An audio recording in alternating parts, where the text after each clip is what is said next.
Hi, today we're at Cherokee Bluffs in Hall County, Georgia, and the purpose of the video today is to review the Trek Marlin 6 mountain bike. And I can give a pretty thorough review because I've owned this bike now for 2.5 years and put about 5,000 miles on it. But before we talk about that, I want to mention, because my motivation for mountain biking is to be outside and to focus on my fitness a little bit. It's my main form of exercise, and a lot of people look askance at people who might be overweight and sedentary, thinking that they're really not treating their bodies very well. But I want to remind everybody that the Bible says to flee sexual immorality. All other sins a man commits are outside his body, but he who sins sexually sins against his own body. So while we might be outside active and fit and eating right, if we're a slave to sexual sin, we're sinning against our own body. Okay, so owned the bike for 2.5 years, put about 5,000 miles on it now. And when I first, my wife gave me the bike, I was very pleased with it for the first year because the 29-inch wheels are simply awesome. The previous bike I had was a Trek 3700 with the 26-inch wheels, and by comparison with the 26-inch wheels, those 29-inch wheels really do smooth out the rocks, the roots, the bumps. They also provide greater stability just for doing slow climbs uphill. So I really like the 26-inch wheels.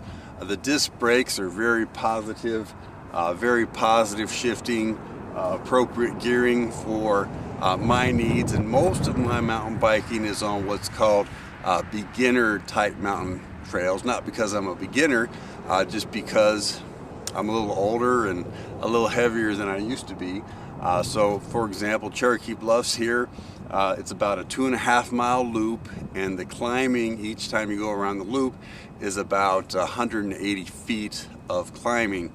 So that's typical for the usage that I've gotten on this mountain bike. I like the mountain bike so much that after about the first year, I bought my 17-year-old son the exact same make and model as he was getting ready to go to college. So he's had his for about he's had his mountain bike for about 1.5 years now.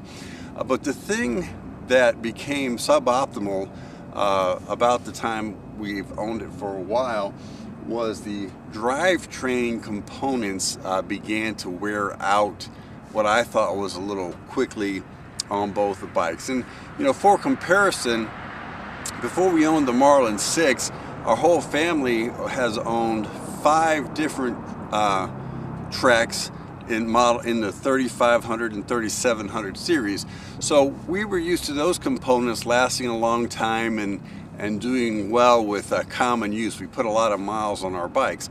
But after a couple of years, the drivetrain components started to wear out, and eventually on mine, I've had to replace all the drivetrain components now, and most of the drivetrain components are Shimano.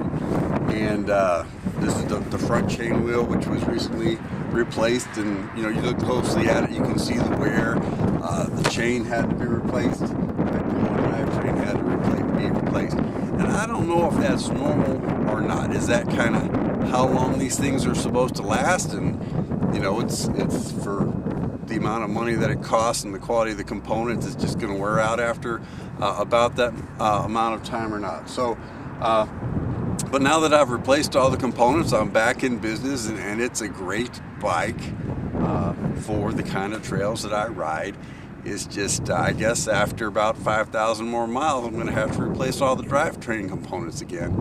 But other than that, I'm very pleased with the bike. From a cost perspective, I think that works out to be about 10 cents a mile in maintenance costs for the miles that you ride the bike. Is that good? Is that bad?